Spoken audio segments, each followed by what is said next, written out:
Soy la doctora Edith Martínez Martínez. Vamos a estudiar el neurotransmisor de acetilcolina. Iniciaremos con su descubrimiento. Fue el primer neurotransmisor descubierto en el año de 1921 por el biólogo alemán Otto Loewi. Su peso molecular es bajo. La acetilcolina es un neurotransmisor localizado a nivel de las neuronas preganglionares y neuronas postganglionares del sistema nervioso autónomo. Las neuronas preganglionares son aquellas que se encuentran en el asta gris lateral de la médula espinal, de los segmentos medulares T1 a L1, región simpática, S2, S3, S4, región parasimpática. Con respecto a las neuronas postganglionares, estas se van a localizar en los ganglios simpáticos, que estos ganglios simpáticos van a formar la cadena simpática paravertebral y la cadena simpática prevertebral. También se puede encontrar en los ganglios que se localizan cerca o entre las paredes de los órganos. Esos ganglios pueden ser tanto simpáticos como parasimpáticos. Otra característica importante es que el neurotransmisor de acetilcolina es el principal neurotransmisor de la unión neuromuscular. Y, como ya habíamos mencionado, la acetilcolina se va a localizar en dos puntos importantes del asta gris de la médula espinal. Número 1, en el asta gris lateral, que corresponde sobre todo a las neuronas preganglionares, simpática y parasimpática, y en el asta gris anterior de la médula espinal a través de las neuronas motoras alfa y gamma. Con respecto a estas neuronas alfa y gamma, hay una célula importante que se encarga de regular la liberación de la acetilcolina, así como inhibir la acetilcolina, y es la célula de Reichern. La célula de Reichern, aquí podemos observar una imagen de ella, es una interneurona del asta gris anterior de la médula espinal. Se localiza en la lámina 9 de Rexer. Esta célula de Reichern se relaciona con las motoneuronas a través de una aferencia colateral. Esta que vemos es la motoneurona alfa. Entonces, esta colateral se relaciona con las neuronas de Reichern que se proyectan en la lámina 7, 8 y 9. Con respecto a las láminas, las astas grises de la médula espinal se encuentran laminadas o segmentadas. En el asta gris posterior podemos observar la lámina 1, 2, 3, 4 y 5. En las astas grises laterales van a tener relación con la lámina 6 y 7. Y las astas grises anteriores tienen relaciones igual con la lámina 7, 8, 9, 10 y 11. Dentro de esas láminas se van a encontrar las neuronas de Reichern. Y estas neuronas van a permitir el funcionamiento de dos tipos de neuronas motoras alfa y neuronas motoras gamma. En fisiología, debes de aprender que el músculo esquelético tiene dos receptores sensoriales. Uno corresponde a los usos musculares y otro corresponde al órgano tendinoso de Golgi. Dentro de los usos musculares vas a dividirlo en dos, en las fibras extrafusales y en las fibras intrafusales. ¿Qué significan las fibras intrafusales? Son aquellas fibras que se relacionan con las neuronas motoras gamma que se encuentran en el interior del músculo. Y las fibras extrafusales que se relacionan con las neuronas motoras alfa son aquellas que se encuentran en la superficie de la masa muscular. Con respecto a esto, la pregunta que haremos es ¿cómo actúan las células de Reichern, que son interneuronas? Actúan inhibiendo a las motoneuronas alfa y gamma. Por lo tanto, estas células de Reichern no utilizan acetilcolina, utilizan el neurotransmisor de la glicina. Aquí observamos una imagen, necesito que estés atento a la imagen. Vemos motoneuronas alfa. Estas motoneuronas alfa ya te platiqué que se relacionan con las fibras extrafusales, que son las fibras superficiales de la masa muscular. Aquí vemos la interneurona inhibitora. Es inhibitora porque utiliza el neurotransmisor de glicina. Y acuérdate que la glicina es un neurotransmisor inhibidor y utiliza los canales de potasio y los canales de cloro. Entonces, observamos que las neuronas motoras, su axón, envía una colateral. Esta colateral es la que hace sinapsis con la neurona de Reusam. Vamos a ver ahorita el circuito de Reusam.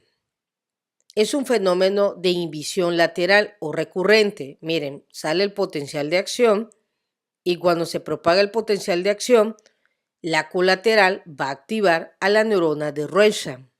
La estimulación de cada motoneurona inhibe a las motoneuronas adyacentes. ¿Qué significa? Esta motoneurona se activó, pero cuando se activa su colateral. Esta colateral activa a la neurona de Reusam, a esta interneurona, y esta interneurona a su vez va a inhibir el potencial de acción de la neurona que ha sido activada y aquella que no se ha activado. Puede concentrar los impulsos nerviosos o enfocarlo. Esa es la principal función de esta inhibición. Vamos a poner un ejemplo.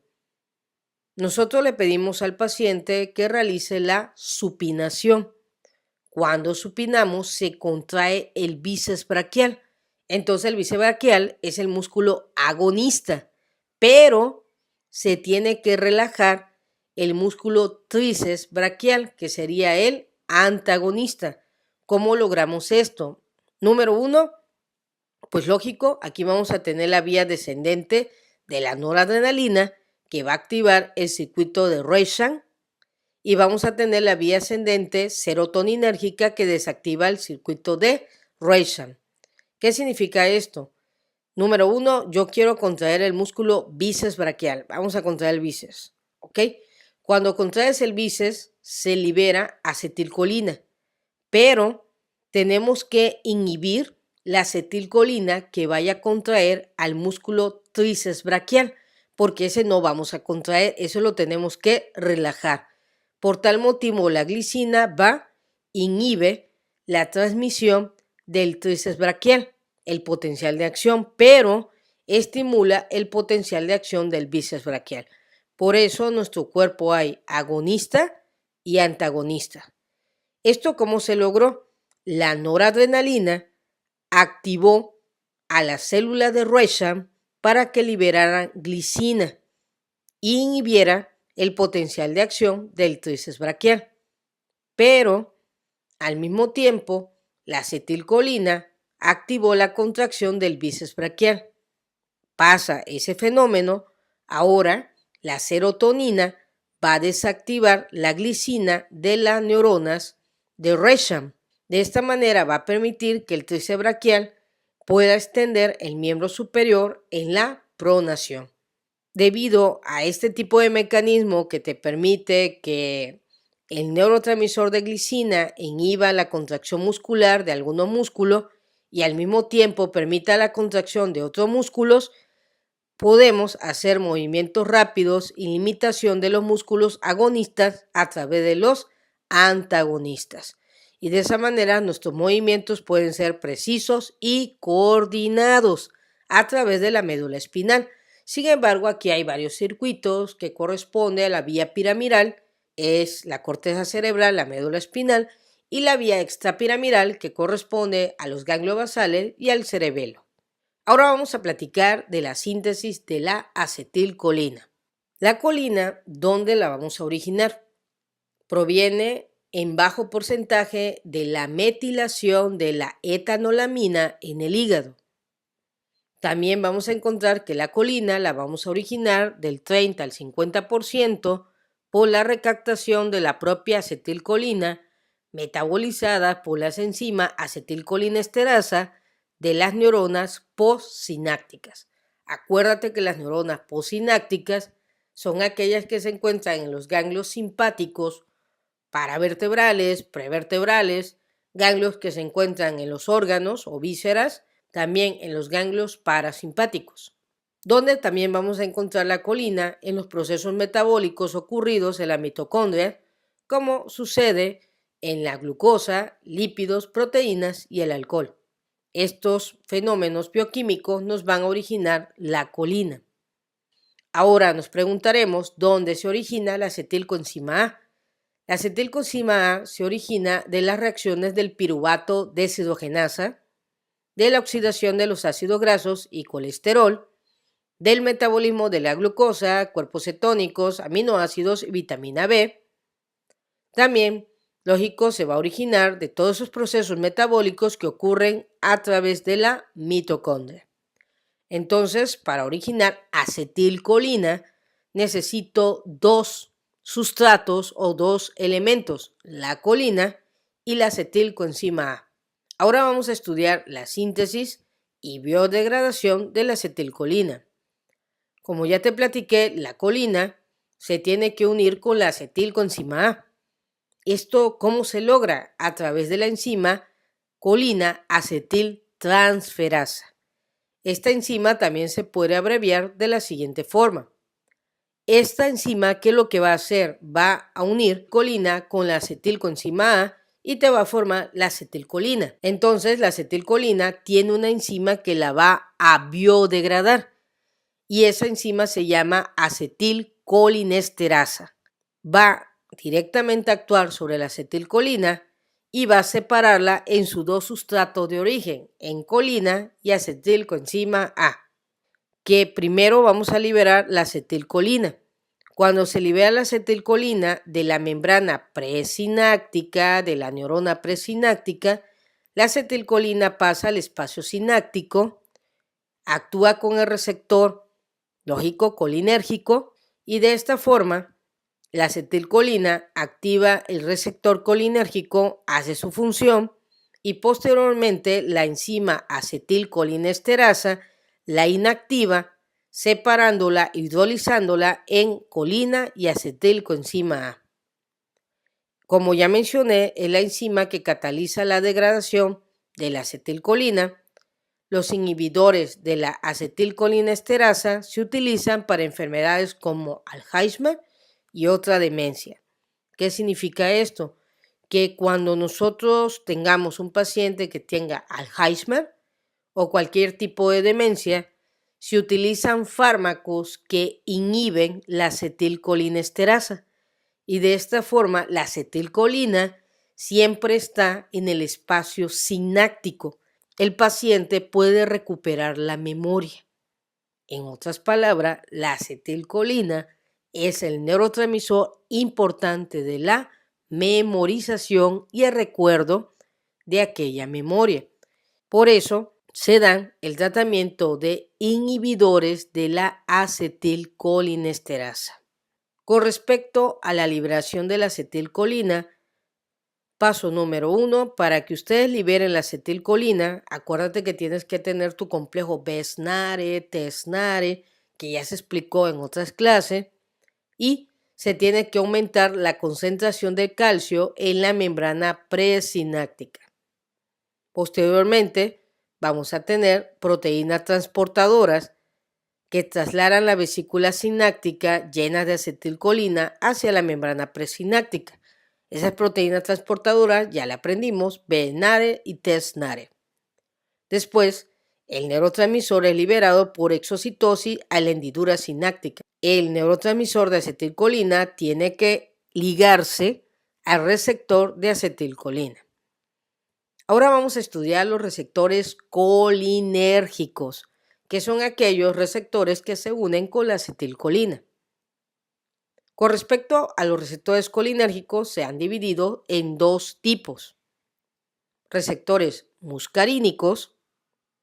Estos se han estudiado a través de los efectos de la muscarina. La muscarina es una sustancia proveniente de un hongo, Amanita muscarina. Aquí observamos el hongo.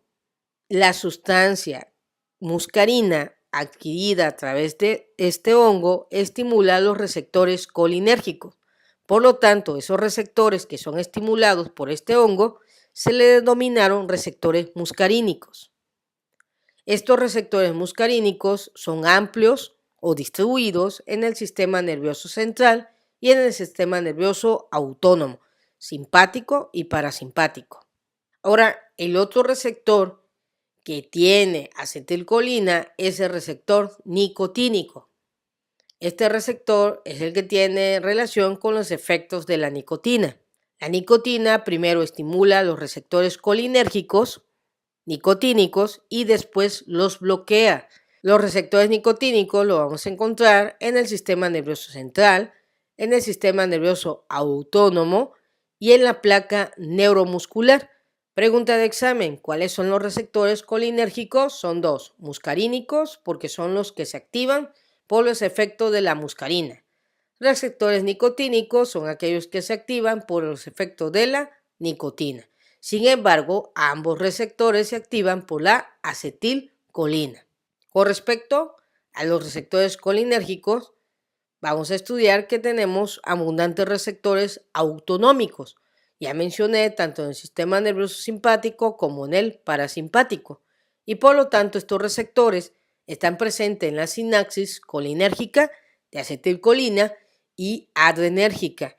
Vamos a estudiar más adelante que no vas a poder deslindar el efecto de la adrenalina inducido por la acetilcolina. Al revés, el efecto de la acetilcolina inducido por la adrenalina. Estos dos neurotransmisores se andan activando y desactivando sus propios receptores. Por lo tanto, consideramos a estos receptores como ramas antagónicas, que significa el sistema nervioso simpático, sus neurotransmisores y receptores son adrenérgicos, y el sistema nervioso parasimpático, su neurotransmisor y sus receptores son colinérgicos. Acuérdate que los receptores colinérgicos son muscarínicos y nicotínicos. Por lo tanto, está modulado a nivel preganglionar por la acetilcolina. ¿Qué significa esto?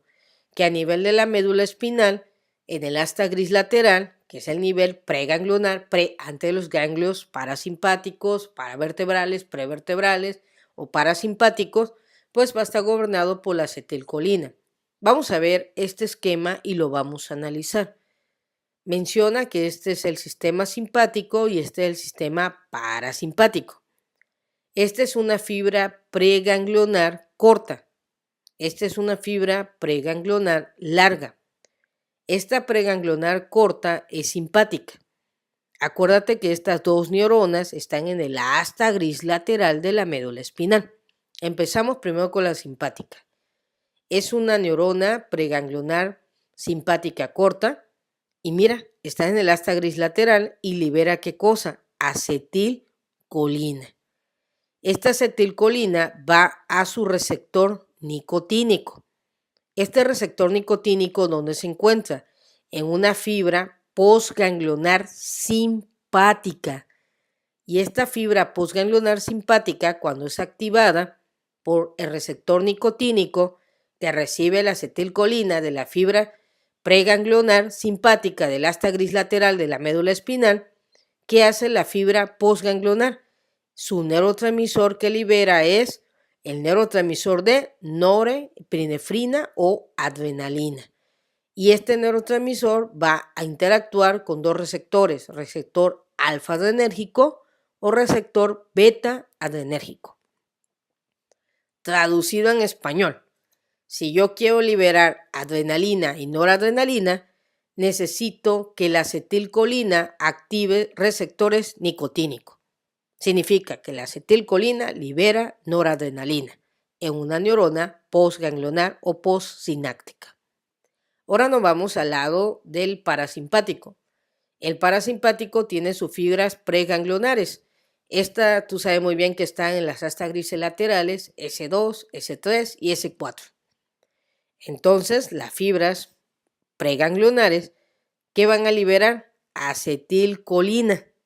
Y la acetilcolina, ¿qué va a activar?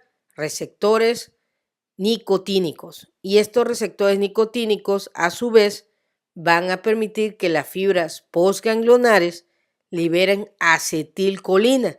Y esto que van a activar más adelante, receptores muscarínicos.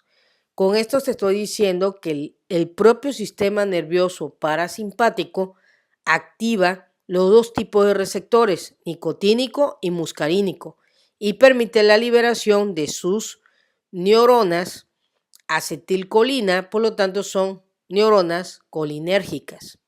Sin embargo, vamos a estudiar más adelante que estas neuronas parasimpáticas van a liberar noradrenalina para que la noradrenalina active acetilcolina y la acetilcolina lleve su función parasimpática. Pero posteriormente lo vamos a ver en los pares craneales. Ahora vamos a platicar de los receptores muscarínicos. Estos receptores muscarínicos tienen la capacidad de ligar tanto acetilcolina como muscarina. Acuérdate que la acetilcolina es el neurotransmisor y la muscarina es la sustancia activa de este hongo. Por lo tanto, cuando se estaba investigando los neurotransmisores, los receptores de acetilcolina podrían ligar tanto acetilcolina como muscarina. Por eso se llaman ahora receptores muscarínicos. La inervación colinérgica mediada por acetilcolina se va a originar, número 1, ya mencionamos, en el sistema nervioso central, sobre todo en el asta gris lateral, o se van a activar receptores muscarínicos en los ganglios simpáticos autónomos, cadena paravertebral y cadena prevertebral. También vamos a encontrar receptores muscarínicos en los órganos inervados por las ramas parasimpáticas del sistema nervioso autónomo. Acordémonos que los receptores muscarínicos tanto lo vamos a activar en sistema nervioso autónomo simpático y parasimpático. Receptores muscarínicos son de dos tipos. Pueden ser receptores muscarínicos acoplados a proteína G. Por lo tanto, si están acoplados a proteína G, van a activar segundos mensajeros y a estos receptores se llaman receptores metabotrópicos. Los receptores metabotrópicos, cuando tú lo estudies, son proteínas transmembranales que se asocian a una proteína G. La proteína G es una proteína trimérica porque tiene 3 porciones, una alfa, una beta y una gamma. Y esta proteína, cuando es activada por el receptor metabotrópico, esta proteína, su porción alfa, es la que va a activar segundos mensajeros si es metabotrópico, o puede activar canales iónicos que van a permitir el paso de ciertos iones como el sodio, el potasio, el calcio, el cloruro. Sin embargo, también los receptores muscarínicos pueden, no todos, activar receptores metabotrópicos. También pueden activar canales o receptores ionotrópicos, que son aquellos canales que permiten el movimiento de iones y que están regulados por potenciales de acción. Dependiendo del tipo de célula y dependiendo del tipo de receptor, vamos a tener dos tipos de respuesta. Puede ser una respuesta excitatoria o puede ser una respuesta inhibitoria colinérgica. Acuérdate que el tipo de respuesta se estudia en los pares craneales y en el sistema nervioso simpático. Por lo tanto, se producen respuestas relativamente lentas con una duración de 100 a 250 milisegundos de duración aproximadamente cada respuesta muscarínica. Con respecto a los receptores muscarínicos, se dividen en varios tipos. Tenemos receptores muscarínicos M1. Es un receptor excitador, por lo tanto es asociado a una proteína G excitadora y esta proteína G activa segundos mensajeros como inositol trifosfato, diacilglicerol, fosfolipasa C, calcio, acuérdense que el calcio es segundo mensajero, proteína sinasa C.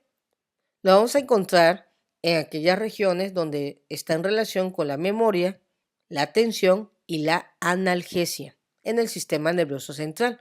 Un ejemplo, la memoria está en relación con el lóbulo frontal, memoria de corto plazo, y el sistema límbico, memoria de largo plazo.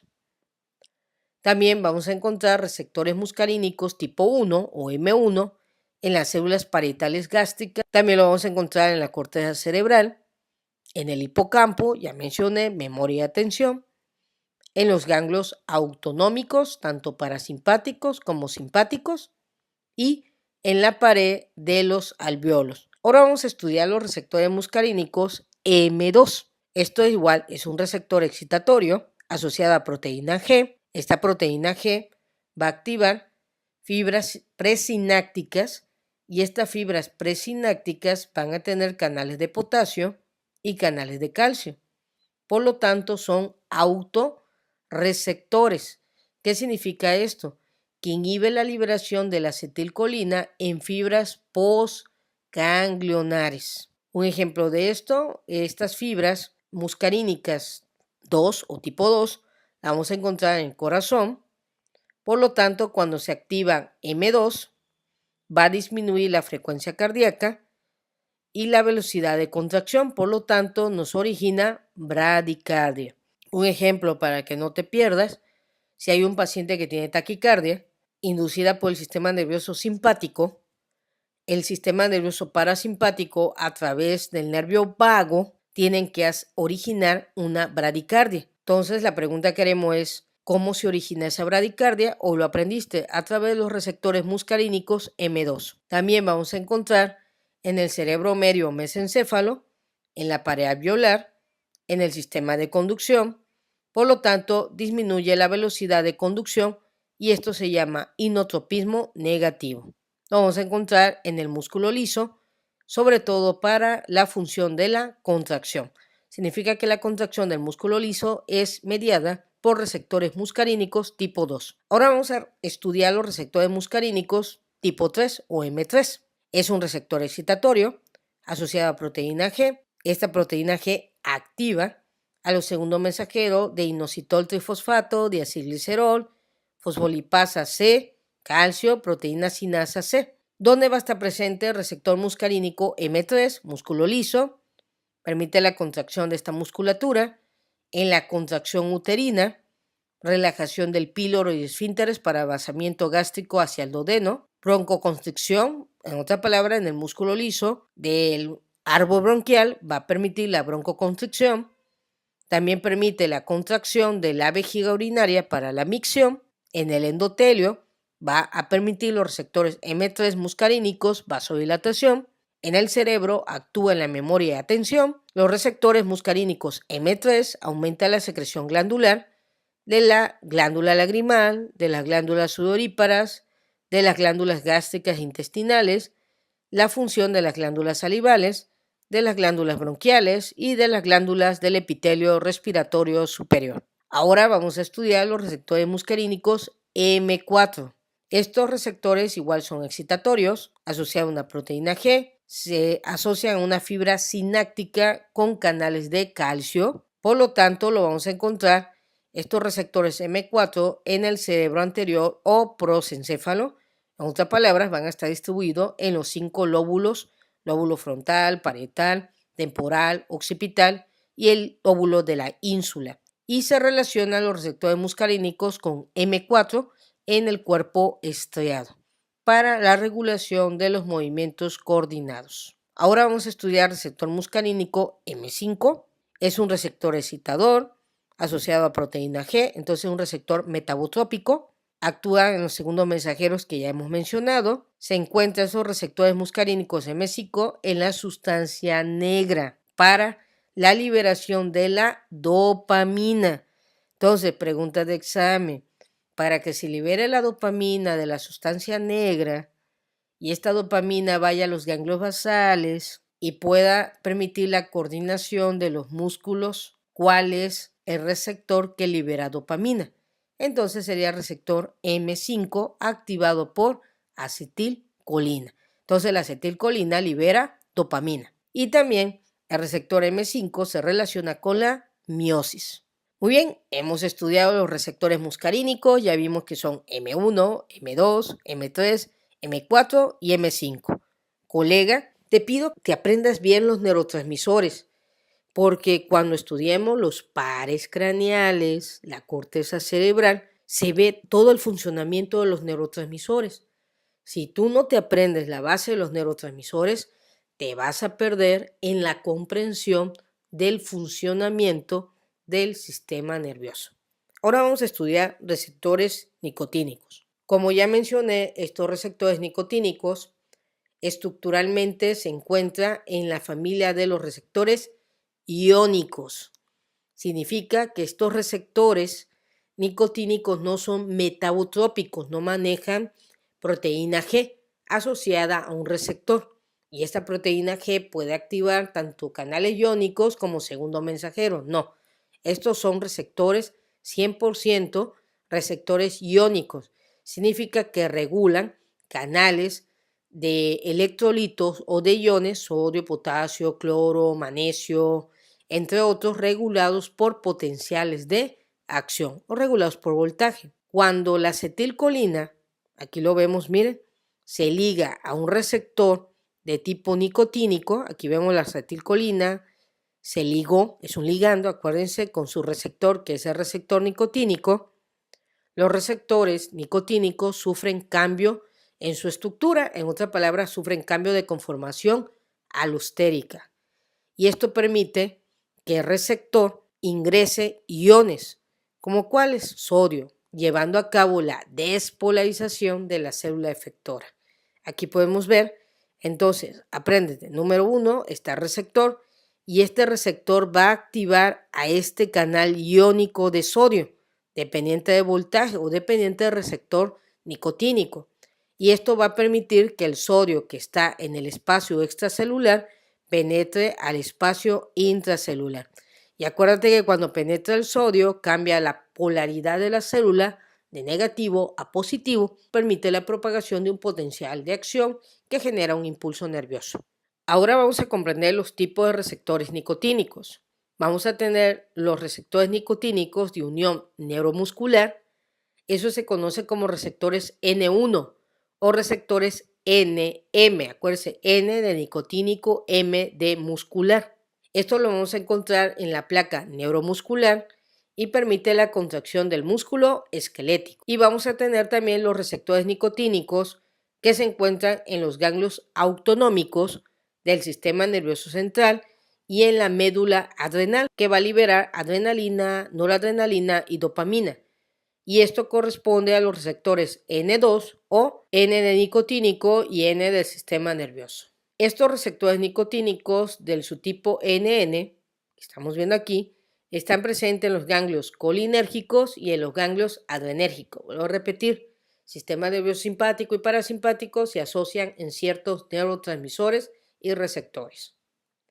Los receptores NN están ausentes a nivel de los tejidos efectores, como cuáles, vejiga y músculo cardíaco. Hace rato mencionamos que los receptores que se encuentran en la vejiga y en el músculo cardíaco son los receptores muscarínicos. Acuérdate que ya lo platicamos. Van a generar el impulso nervioso postganglionar para la contracción muscular a través de los receptores NM o N1.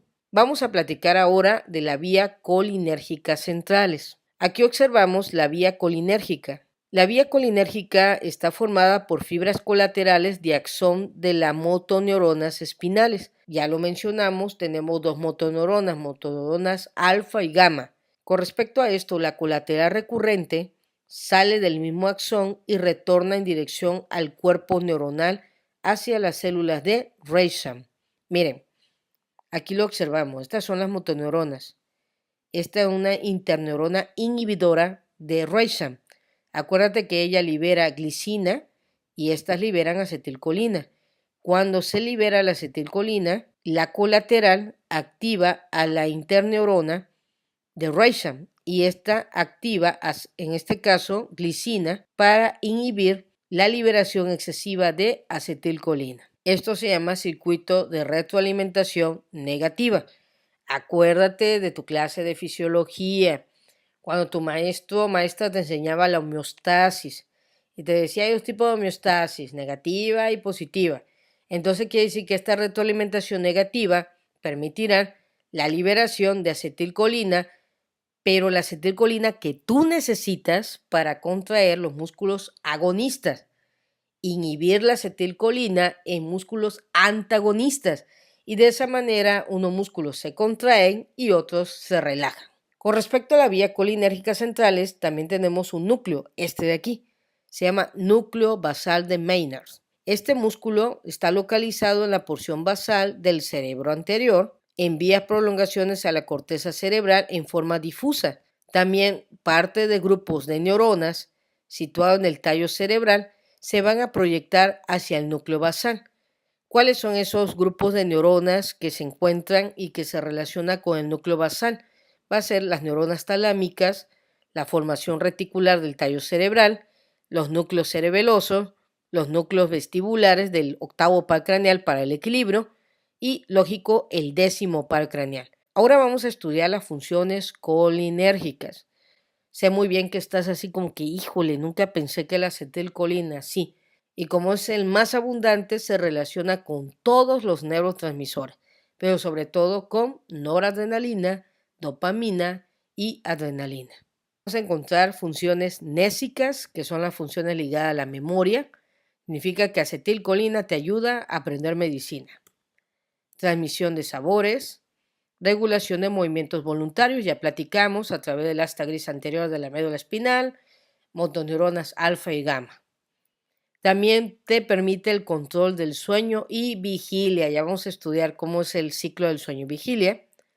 Permite la vasodilatación, disminución del potencial de reposo en músculo liso para que se lleve a cabo, lógico, la contracción. Liberación de vasopresina para la regulación del sistema renina. Los receptores colinérgicos me van a permitir ingestión y metabolismo de alimentos, sobre todo el parasimpático a través del vago.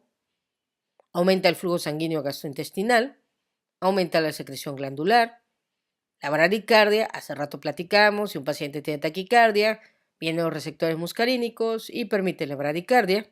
También permite la vía visual a través del colículo superior mesencefálico y el lóbulo occipital y la percepción del dolor para producir analgesia a nivel de la corteza cerebral y la médula espinal. Otras funciones son broncoconstricción y secreción traqueobronquial.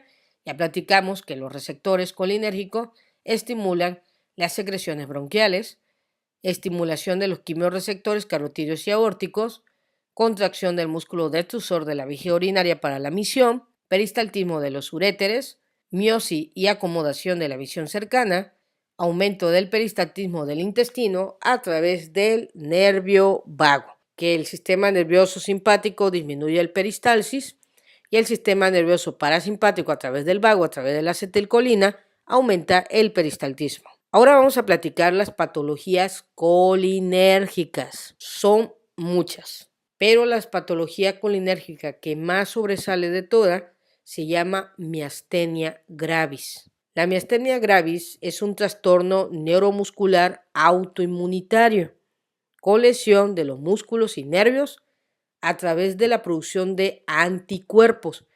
Estos anticuerpos atacan y lesionan a los receptores colinérgicos. ¿Cuáles receptores colinérgicos? Ya lo aprendiste. Receptor de nicotina N1 o también llamado NM, nicotina muscular, acuérdate. Entonces esos receptores colinérgicos vienen los anticuerpos, los dañan, los destruyen y por lógica, piensa un momento, si no hay receptor, no hay unión de acetilcolina, no hay activación de canales de sodio y liberación de calcio y no hay contracción muscular.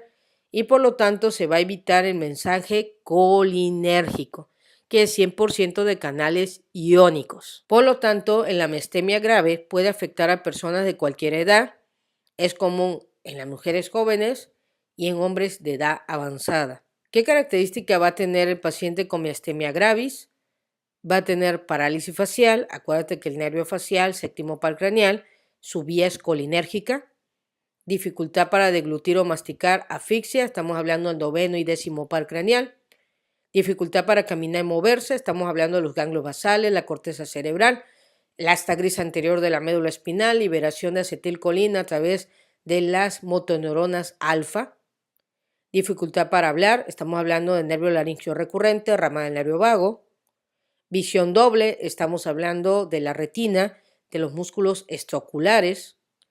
dificultad para respirar, debilidad de los músculos de la pared torácica, igual médula espinal hasta gris anterior, párpados caídos, ahí tenemos que platicar de la inervación del tercer par craneal y séptimo par craneal, fatiga también debido a que los músculos no se contraen apropiadamente, pues lógico el paciente va a ir teniendo disminución de la movilidad de su cuerpo. ¿Cómo podemos identificar si un paciente tiene o no miastenia gravis? Número 1, tenemos el test de edofonio.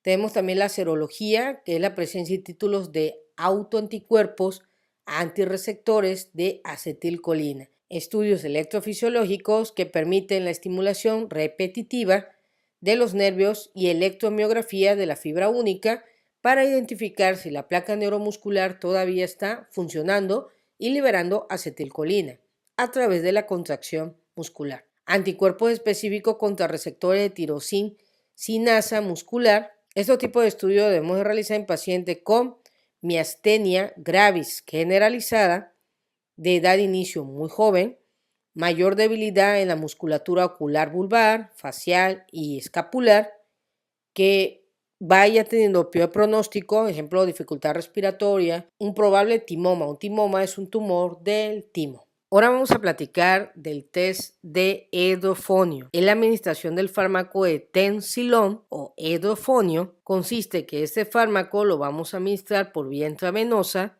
al paciente que sospechamos que tiene miastenia gravis. Posteriormente vamos a ir administrando el fármaco en cierta dosis, esto lo vas a aprender en farmacología, en neurología, y le vas a pedir al paciente que realice movimientos musculares una y otra vez. ¿Qué es lo que vamos a evaluar? Se vigila la debilidad muscular. Este fármaco, el tensilón, inhibe la hidrólisis de la acetilcolina por la unión de la acetilcolinesterasa. En otra palabra, el fármaco va e inactiva la acetilcolinesterasa. Y la acetilcolinesterasa, si es inactivada, no va a hidrolizar la acetilcolina y la acetilcolina va a estar constantemente estimulando el receptor de acetilcolina. En este caso va a estimular el receptor nicotínico muscular o receptor N1. Si el paciente tiene miastenia gravis, pues vamos a observar que aunque tú bloquees la acetilcolinesterasa, el paciente presentará debilidad porque ya no va a estar su receptor, porque ha sido lesionado de manera inmunitaria. Entonces vamos a identificar en este caso debilidad muscular que se va haciendo progresiva durante la realización de los movimientos corporales. ¿Qué ocurre si de pronto inyecto este fármaco y el paciente recupera su fuerza? Entonces tengo que pensar en otro diagnóstico y descarto miastenia gravis. Para esto yo debería haber realizado estudios también serológicos para identificar los autoanticuerpos. Con respecto a esto, vamos a encontrar fármacos con actividad anticolinérgica, su nombre lo dice, colega. Anticolinérgica quiere decir que va en contra de los receptores muscarínicos y nicotínicos. Los fármacos con actividad anticolinérgica pueden causar encefalopatías agudas, puede ocasionar delirios, estados confusionales agudos por la relación que tiene de la memoria. Un ejemplo de fármaco anticolinérgico es el fármaco de difenhidramina. Este fármaco es un antihistamínico. Puede producir un bloqueo colinérgico capaz de llevar a una descompensación de déficits cognitivos preexistentes. ¿Qué significa? Que si yo a este fármaco, difenhidramina, se lo doy a un paciente que tiene Alzheimer o un paciente que tiene demencia, voy a empeorar el estado de demencia a un estado de confusiones agudos. Va a tener delirio y si no administro bien la dosis del fármaco puede originar encefalopatías agudas. Un simple antihistamínico que mucha gente puede adquirir puede ocasionar daño en esos tipos de pacientes. Otro antagonista de los receptores muscarínicos, acuérdense los receptores muscarínicos M1, M2, M3, M4, M5, son los agonistas competitivos de la acetilcolina en todos los receptores colinérgicos muscarínicos. Son los fármacos antagonistas muscarínicos, en este caso tenemos la atropina, la oxybutinina y el fármaco de ipratropio. Vamos a platicar de la atropina. La atropina sulfato es un agente antimuscarínico. Aquí vemos la atropina. Es el antídoto de las intoxicaciones agudas provocadas por insecticida y órgano fosforado. Sobreestimula la activación de todos los receptores muscarínicos. Por eso el paciente presenta toda esa sintomatología cuando está intoxicado. ¿Qué hacemos nosotros? Damos atropina y la atropina, lógico, lo que va a hacer es inactivar todos los receptores muscarínicos activados por insecticidas de tipo órgano fosforado. También es para el tratamiento de los carbamatos, cuando el paciente se me intoxica con fármacos simpático-miméticos. También vamos a dar atropina como antiespasmódico, cuando el espasmo gastrointestinales, cólicos hepáticos, nefríticos, colon irritable, diarrea y vómito. También vamos a dar atropina cuando la nicotina produce temblor, y lógico, este temblor ocasionada por los receptores nicotínicos tipo 1, y sobre todo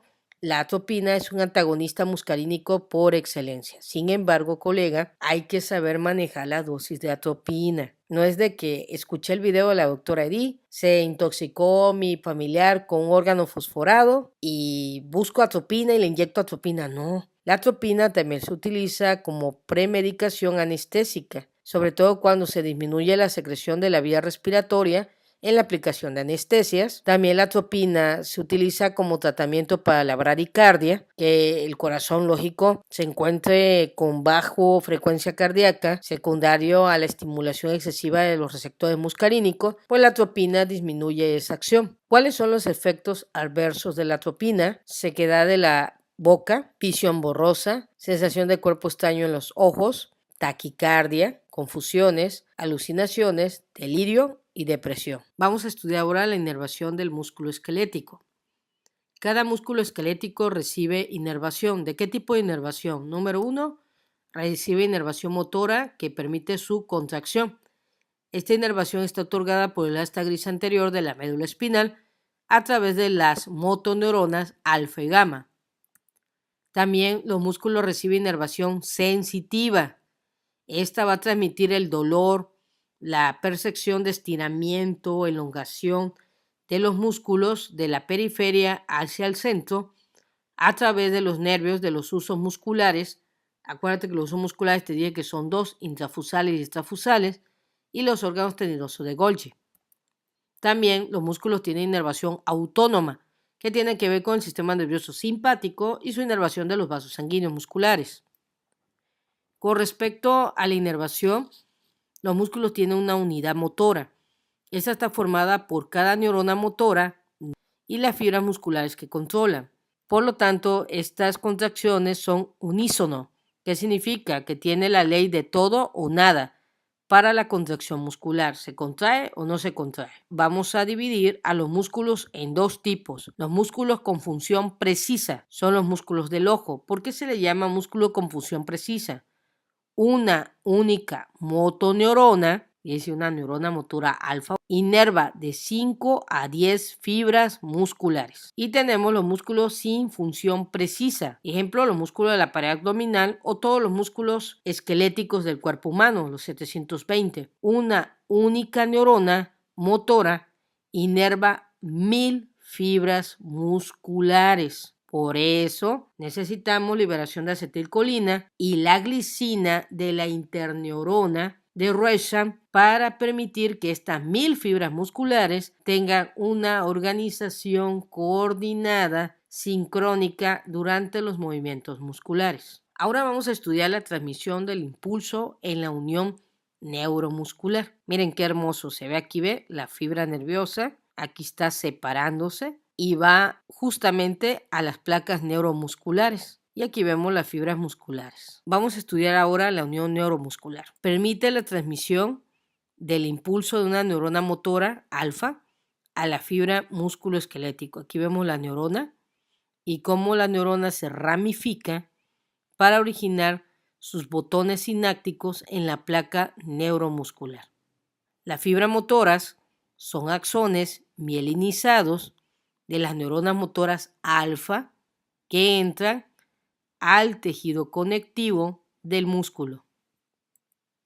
El axón se ramifica, aquí lo vemos, y pierde mielina, pero no la célula de Schwann. Quiere decir que la célula de Schwann permite que esta porción del axón se vuelva amielínico. Acuérdate, amielínico, está la vaina de mielina, pero no la envuelve totalmente.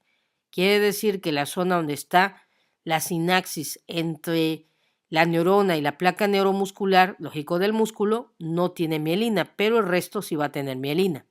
La terminal de cada ramificación se dilata, aquí lo vemos, recubre la membrana de las fibras musculares individuales. Van a decir, oye doctora, todas las fibras musculares. No, hace rato lo dijimos. Si es un músculo de función precisa, con el músculo recto superior, recto inferior, recto medial, recto lateral, oblicuo mayor, oblicuo menor, es un músculo de función precisa, una única motoneurona va a inervarte de 5 a 10 fibras musculares, pero si corresponde a la estructura musculoesquelética general, una única neurona motora alfa inerva 1000 fibras musculares. Quiero que comprenda que significa que esta neurona, esta, va a inervar 1000, sería, 1, 2, 3, vas contando así, vas inervando 1000 fibras musculares. Vamos a estudiar ahorita las estructuras de la unión neuromuscular, unión mioneural. Paso número 1 son las uniones musculonerviosas formadas por, aquí vemos el axón de las neuronas motoras alfa. Este axón, vemos aquí que se dilata. Número 2, vamos a tener una hendidura. Esta es la hendidura sináptica formada por el músculo. La membrana de las células musculares se modifica y forma una membrana que se llama placa terminal motora o membrana postsináptica.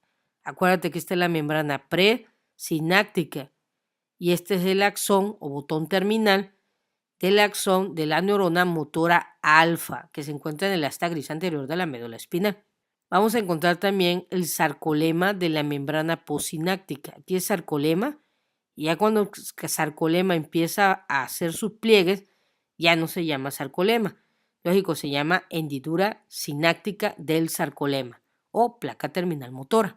Entonces el sarcolema de la membrana postsináptica está modificado, forma hendiduras sinápticas primarias que ocupan y se relacionan con la terminal del axón de la neurona motora alfa. También vamos a tener una lámina externa, que es un tipo de lámina basal producida por los miocitos que reviste la hendidura sináptica primaria y el pliegue de unión. Vamos a tener también el sarcoplasma de la hendidura sináptica, en otra palabra el citoplasma que rodea toda esta hendidura sináptica formada por el sarcolema de la membrana postsináptica. Este sarcoplasma va a estar rico sobre todo en glucógeno. Vamos a tener también el núcleo cerca aquí, ribosomas y mitocondrias.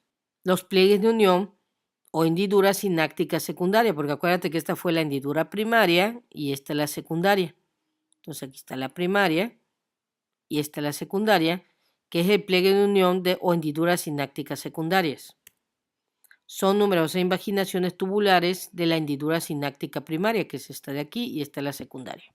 La función de la unión neuromuscular es transmitir un estímulo desde la fibra nerviosa al miocito, como lo estamos viendo aquí. Entonces ya platicamos que tenemos la terminal del axón y en la terminal del axón, miren colega, tenemos que está cubierto por la célula de Schwann.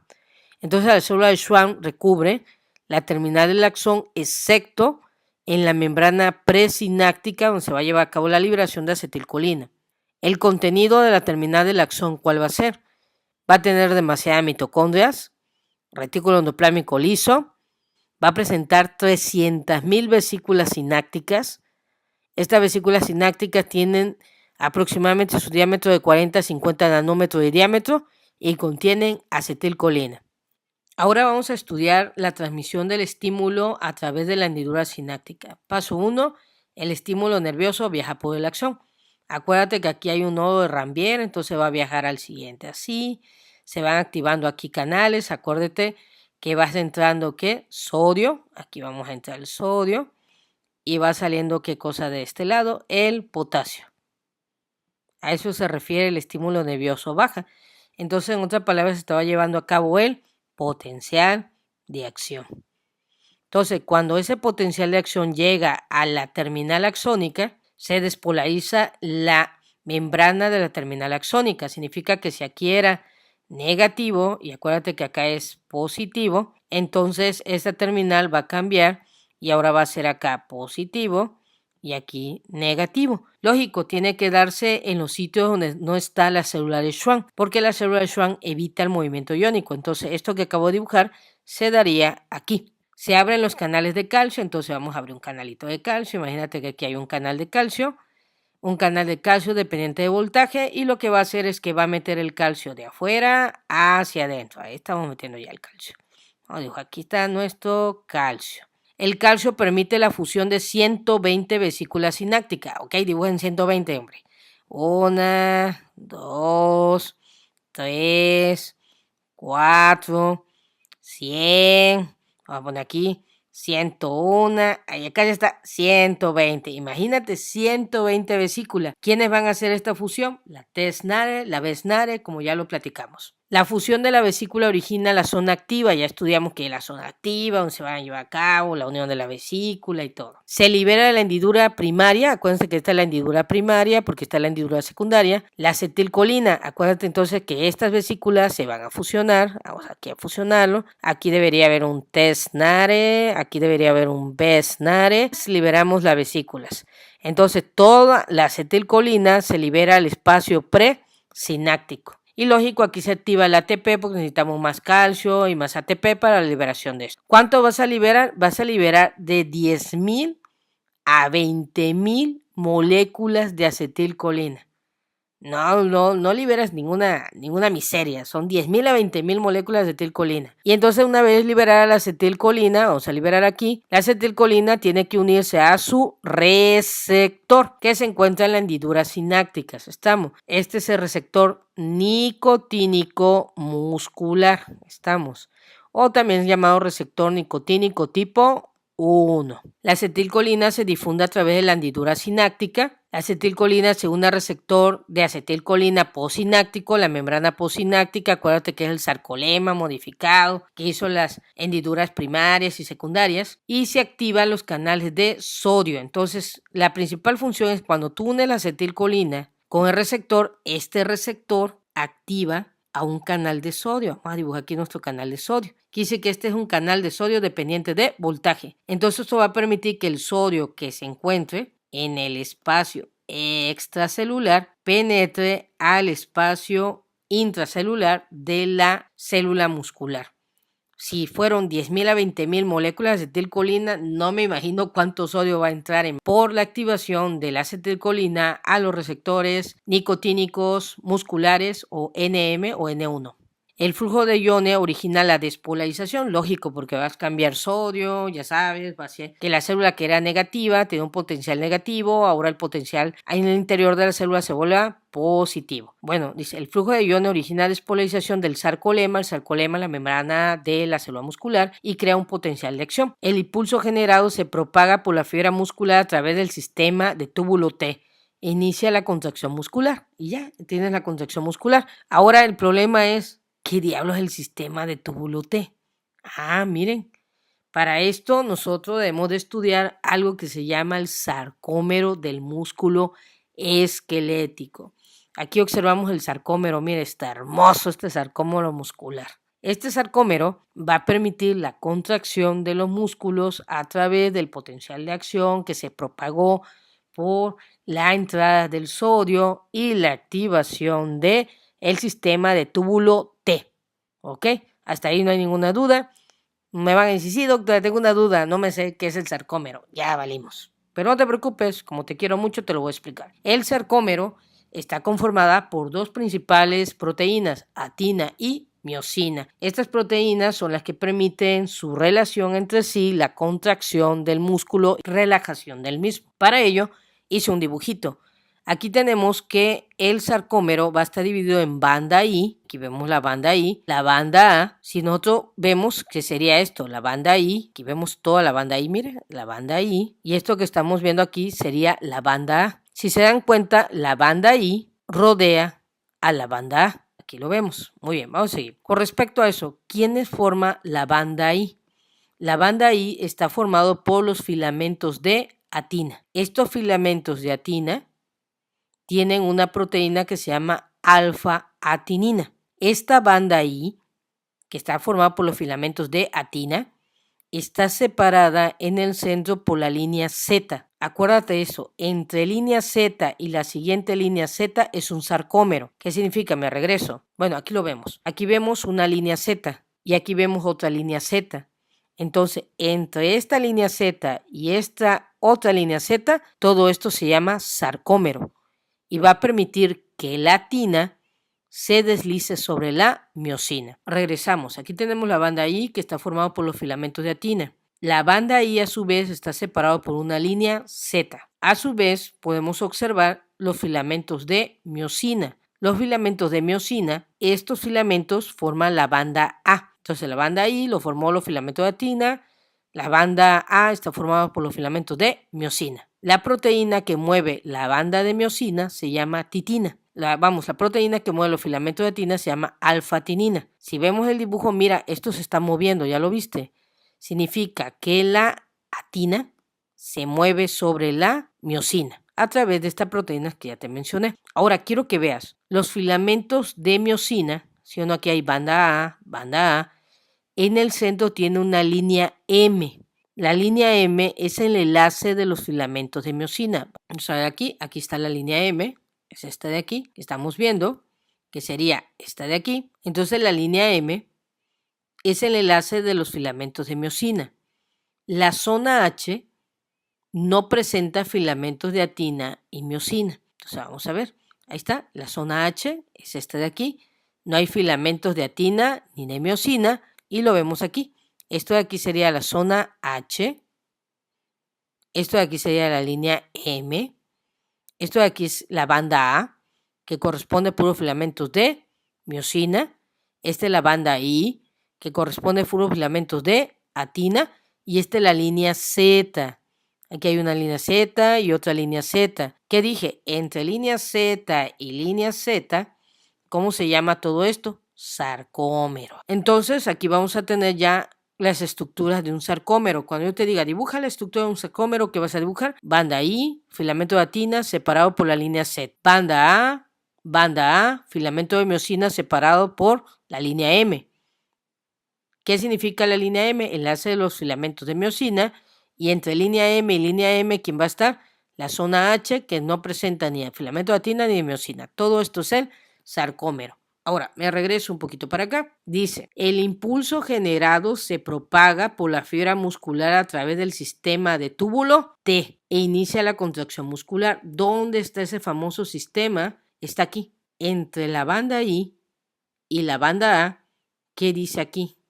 En este espacio aquí está retículo sarcoplasmático y los túbulos T. Aquí lo vemos. ¿Qué es el retículo sarcoplasmático? No es otra cosa que el retículo endoplásmico liso especializado. Entonces, este retículo sarcoplásmico o retículo endoplásmico liso, miren, van a tener canales de calcio. Estos canales de calcio, observen, los canales de calcio se encuentran en los túbulos T. Entonces, estos canales de calcio tienen forma de un tubo T. Aquí está, si yo dibujo, aquí está la T, mira. Estos retículo endoplásmico liso, que se llaman retículo sarcoplasmático, ¿qué contiene en su interior?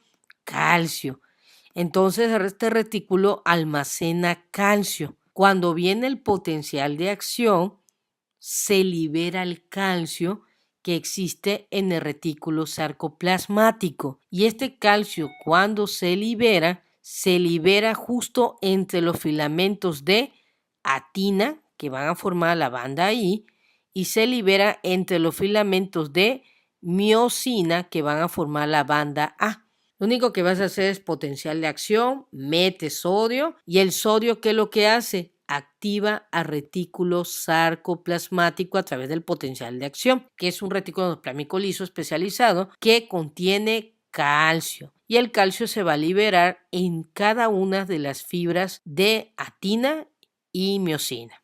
Aquí vamos a ver esta breve explicación que te tengo. El potencial de acción en el axón, ya lo estudiamos, permite la liberación de la acetilcolina. en la terminal nerviosa. Esto va a originar que la placa motora inicie la despolarización de los túbulos T, que es el retículo endoplásmico liso convertido en acuérdate, retículo sarcoplasmático. Entonces, como se libera, hay apertura de canales de calcio de retículo sarcoplasmático y esto hace que aumente el calcio. El calcio origina la contracción muscular. ¿Por qué? Porque el calcio hace que la troponina cambie de posición. La troponina es una molécula que va a permitir la interacción entre la tina y la miosina. Entonces también va a permitir el calcio la activación del ATP, ¿ok? Esto va a permitir que la banda I, que es de atina, se deslice sobre la miosina y podamos observar esto. Bien, colega, hemos estudiado a grandes rasgos la contracción del músculo esquelético. Esto debe ser explicado con mayor detalle en fisiología. Ahora vamos a estudiar la biodegradación y reciclaje de la acetilcolina. Como ya vemos aquí, acuérdate que este es el axón de una neurona motora alfa, que en los sitios donde no existe célula de Schwann se va a llevar a cabo la liberación de las vesículas que contienen acetilcolina hacia la hendidura formada por el sarcolema.